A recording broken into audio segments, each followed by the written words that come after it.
Hello and welcome to this collage tutorial.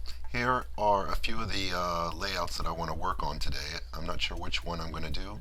I may change it up a little bit, but that's the basic look. These are the photos that I'm going to be using. They are all Creative Commons, free to use, distribute, and modify. And you have to provide credit to the author, or the photographer, and the artist of all the images that you use. There's also music that you can use as long as you provide proper credit to the artist. You could also search Google, go to Advanced Settings, and search for free to use and modify, even commercially. There's plenty of images here. Just make sure that it says public domain or share and share alike when you're on Google looking. Always check copyright settings for all the photos and items that you want to use.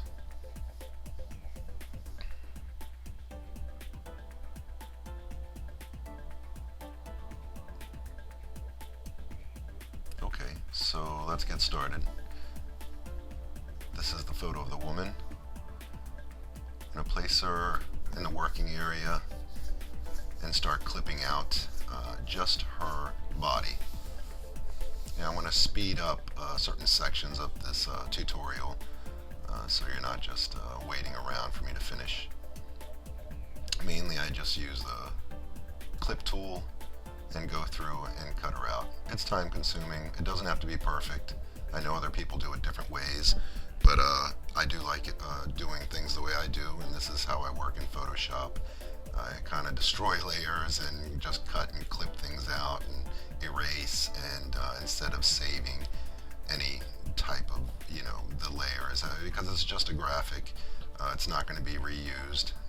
This way I can work very fast, very quick, and when you work for companies, that's what they're more concerned about, is being fast, quick, when you're working as a commercial graphic artist, which I did for many years. There's usually no use for images once they're done. Photoshop layout, you can save PSDs, but they're most likely never going to get used or opened again. And it's easy to just recreate an image or find the photo, the original photo, if you need it, if you need to modify it. And here I'm just going to adjust the levels and the curves of the skin tone and add a little Gaussian or smart blur to the skin just to smooth it out. Smart blur is used by a lot of people just to smooth imperfections out. I'm not going to do any photo touch-up work because she doesn't need it. And then just erase. I'm going to use eraser a lot and just, around the edges of objects just so it doesn't look so sharp. Now let's add some kind of landscaping, and again, these are all images that are that you could use, modify, as long as you give credit to the photographer or the artist. And they come very large, 2,000 pixels, 3,000 pixels, just size it down. Now I'm going to go in and change the curves. It's Control M is curves, Control L is levels, and Control U is hue saturation. Those are the three main things that I use on every photo.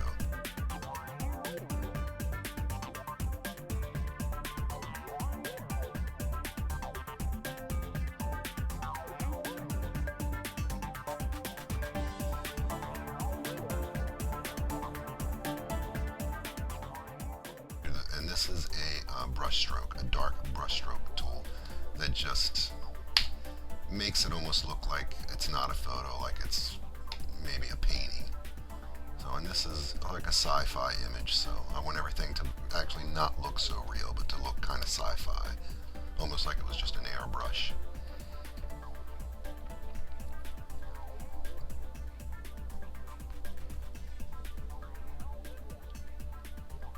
I do this to almost all the photos that I bring in, just erase the edges at 100% and then also go back at 50% and just erase a little more so it looks more natural and blended. Next, duplicate the layer, lock it, and then fill it with any color you like. Purple, blue. Now go into layer settings, and just find the right setting for you. Dark, light, color. Some of them work well, some of them don't. Just click through, just click on the layer settings and then use arrow keys to go down and find the one that you like, which one looks best. Here I'm kind of going back over things. I wasn't happy with the way it looked. I actually duplicated the mountains and just kind of combined the two looks together, and I kind of started over here.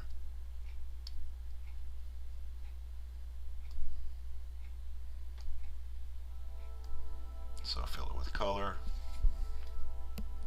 Here the layer setting I'm using is color dodge, and that's it for the landscaping. Let's find some turbulent clouds and bring it in. Now with what I like to do is place images under other images, but they're going to show through, and you'll see here how it looks by showing through a different layer. Bring the photo in, scale it down, erase the edges.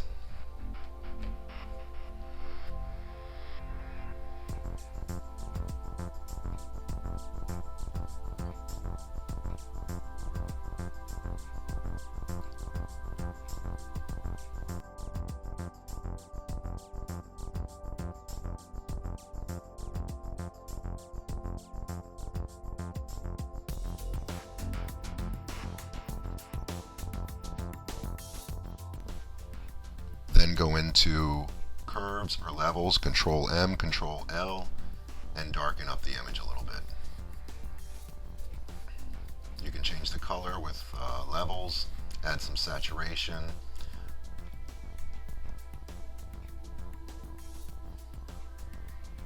Now what I did here is place the clouds underneath the mountain landscape, and you'll see here by changing the layer properties, it's actually on top. I'm sorry, it's on top, but by changing the layer properties, it's going to show through.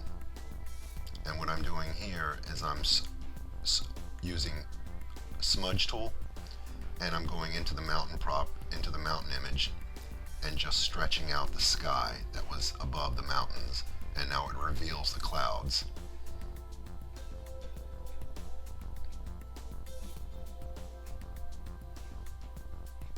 Change the color of everything. It's actually the mountain layer. Make it purple. And you can make it whatever color you like.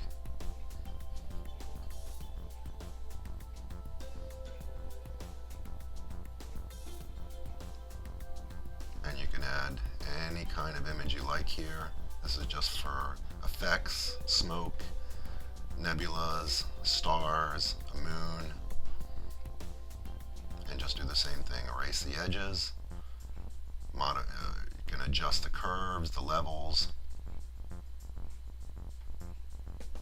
Make it look like it fits. You could use the warp tool. It's right-click, warp, scale, rotate, skew. Make things look like they fit into that picture. Adjust the layer settings. Here I'm going with hard light.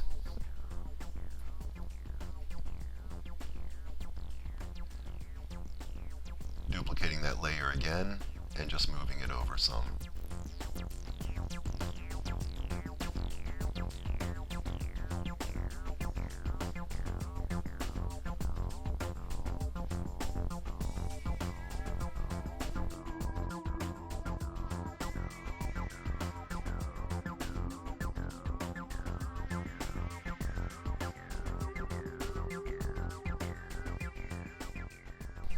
Okay, let's bring in some lightning. Just select what you need from the photo, scale it down,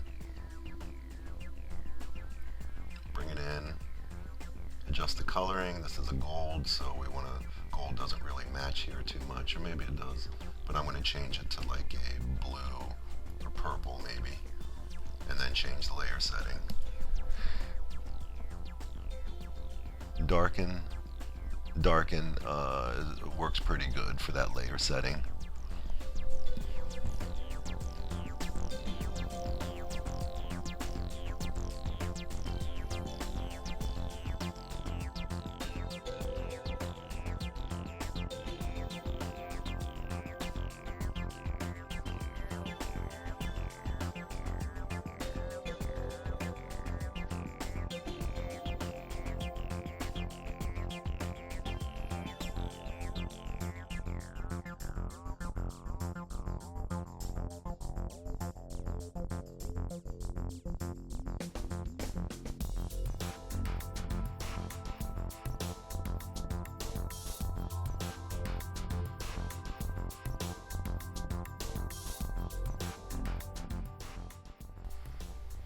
Now let's duplicate it. Let's add more lightning here.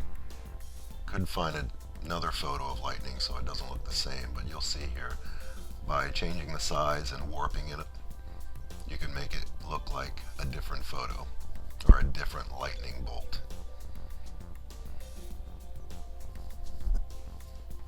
And here, I just want to change the angle it's coming in. See, it looks like the same photo, but just smaller. And you don't want that repetitive photo in your image. Try to change it up. Okay, let's add a planet, our planet.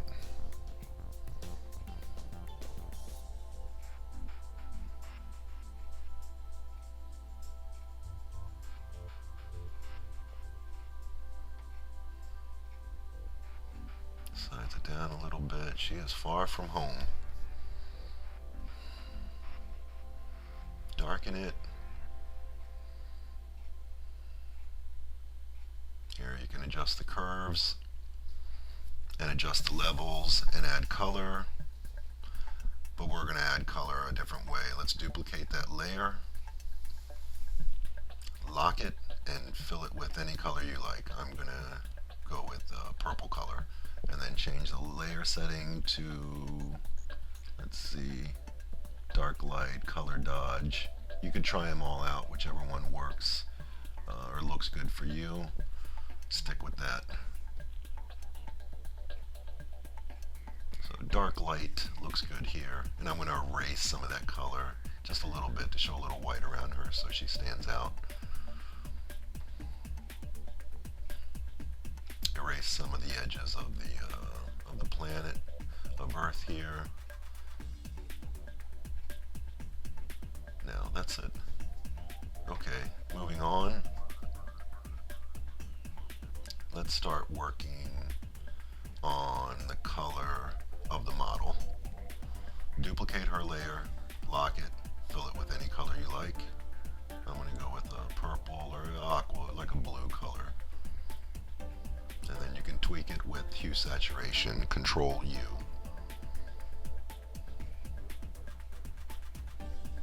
Now with that layer locked, you can go in and airbrush, and with an opacity of like 50 or 70, you can pick different colors now, yellow, blue, and go in and just give highlights to different areas. And since the layer's locked, it won't overspray.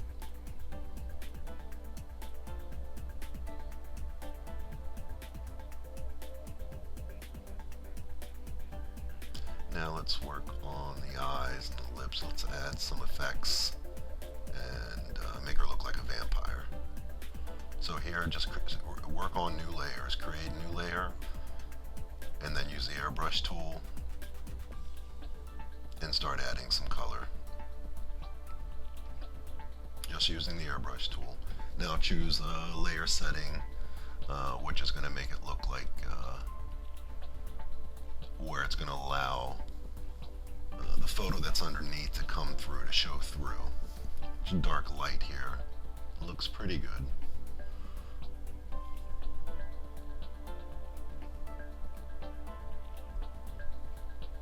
A bit too bright. We can darken that up a little bit.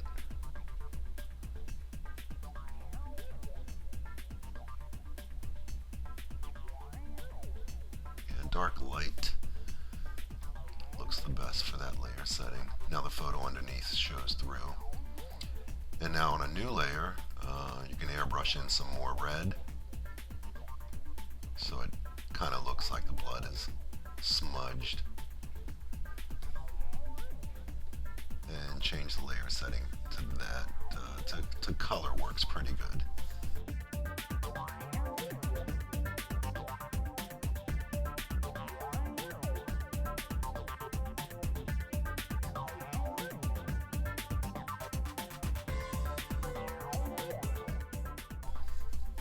Let's find some blood.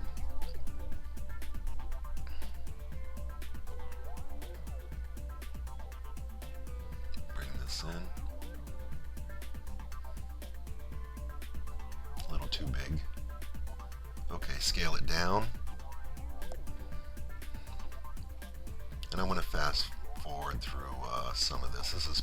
faster rate right now. But change the layer setting here. Soft light looks okay, but let's get rid of the brown. So do a select color range, select the brown and get rid of it, and erase the edges.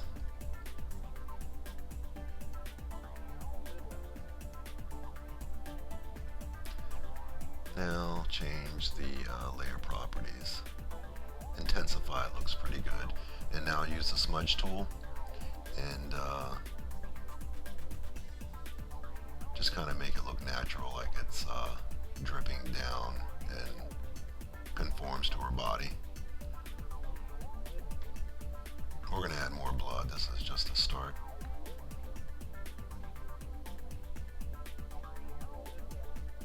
She just got finished having dinner.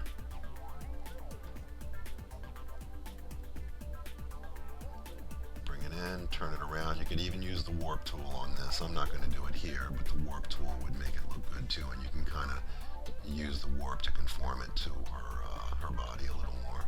Change the layer setting to intensify. Works pretty good.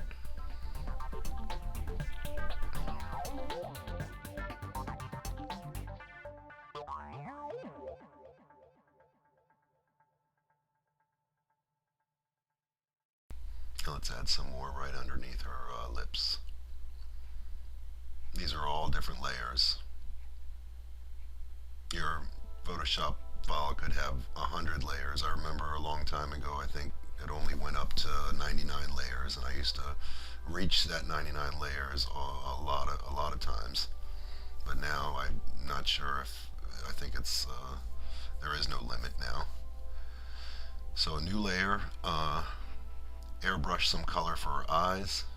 Again, you're working on a new layer. Don't airbrush on the model photo. New layer, and change the layer settings. Another new layer, and then add some shadow to her eyes. And then change the layer to that. Color burn works pretty good on that.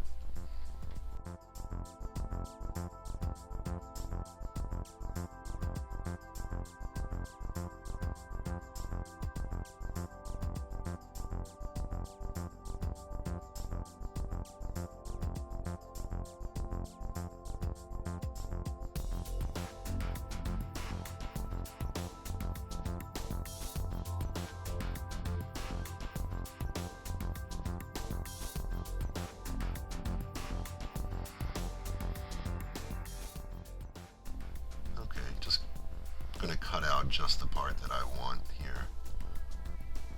There, that's looking good. Now change it to intensify, darken it a little bit.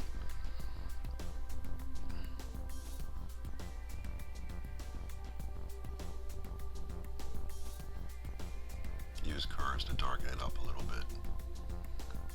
I'm trying to fit this all into about a 24-minute video. Erase some of it off. It was a little too much, I think. Okay, that looks good. This is coming together. Alright, next. Maybe add some highlights. I like to add a little white airbrush highlight to the face area so it stands out. So a new layer, airbrush, some white, and then change the layer setting. Soft light works. It's almost like a spotlight on the model, and now you can duplicate that spotlight and bring it anywhere you want to, just create some light.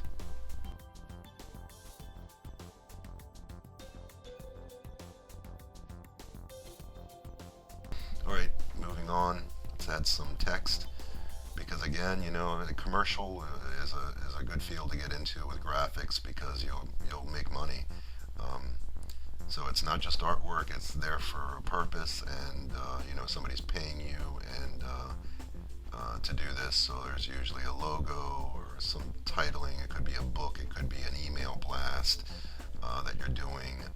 So usually there's words, titles, logos that you need to involve. So working with text can be a lot of fun. So I just bring in text and then I rasterize it.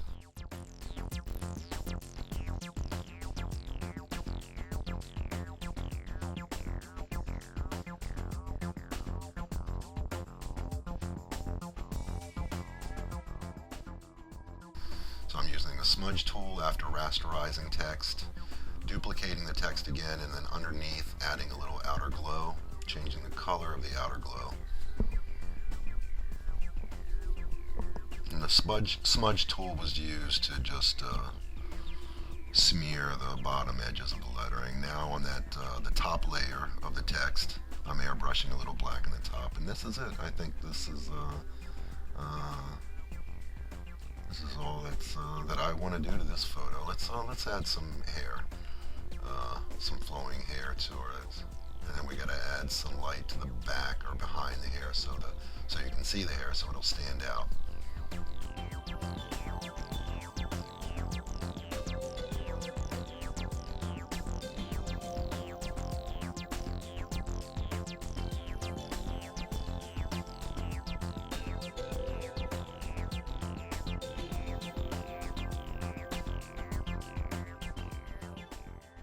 Let's go levels, change hue saturation, because there was some brown in there, so I just want to make it purple instead. Erase the edges, darken up the image a little bit, and here darker color works pretty good, but I'm going to just spray something behind the hair so it kind of stands out for now. This is just temporary, so I can see what it looks like.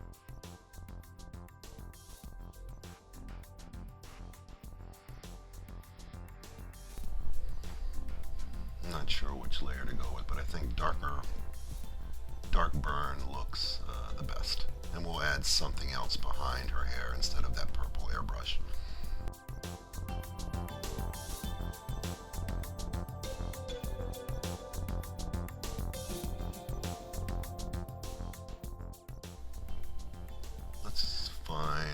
I'm going to find something else to put behind the hair, like this nebula. Actually, let's hold off. Let's add some stars to the image, and we'll come back to the hair. Now with stars, you can just darken it up and then change the layer properties or settings to darken. That way only the stars show through.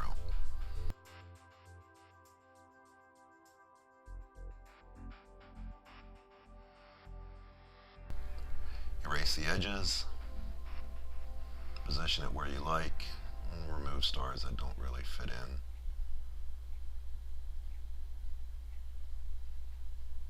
I want to find some kind of smoke or mist to bring in, maybe to cover up the bottom.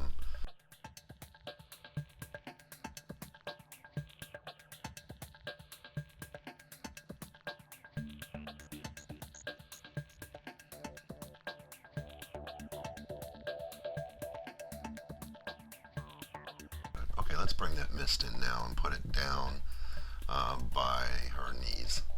And we'll erase the edges.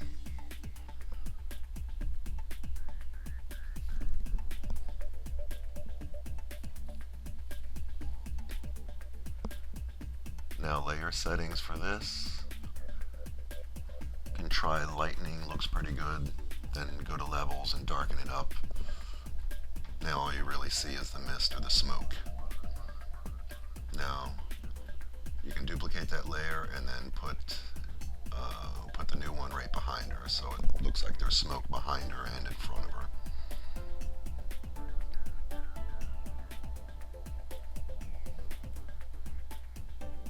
So it's been duplicated twice, and it's got one on the left of her and one on the right, and they're both behind her.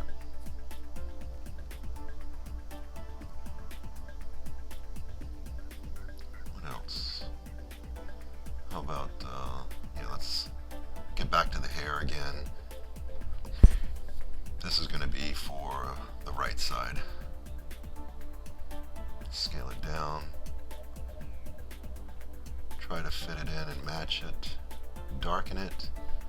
Change the hue saturation.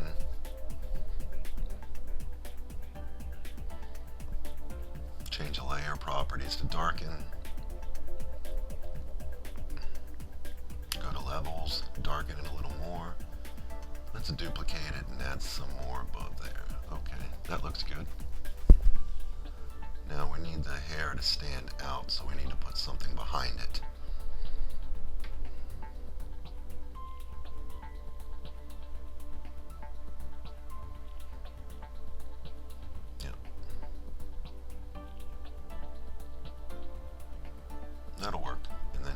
erase what you don't need.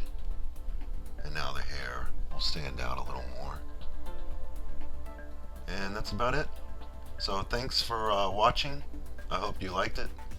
And I'll come out with another video soon.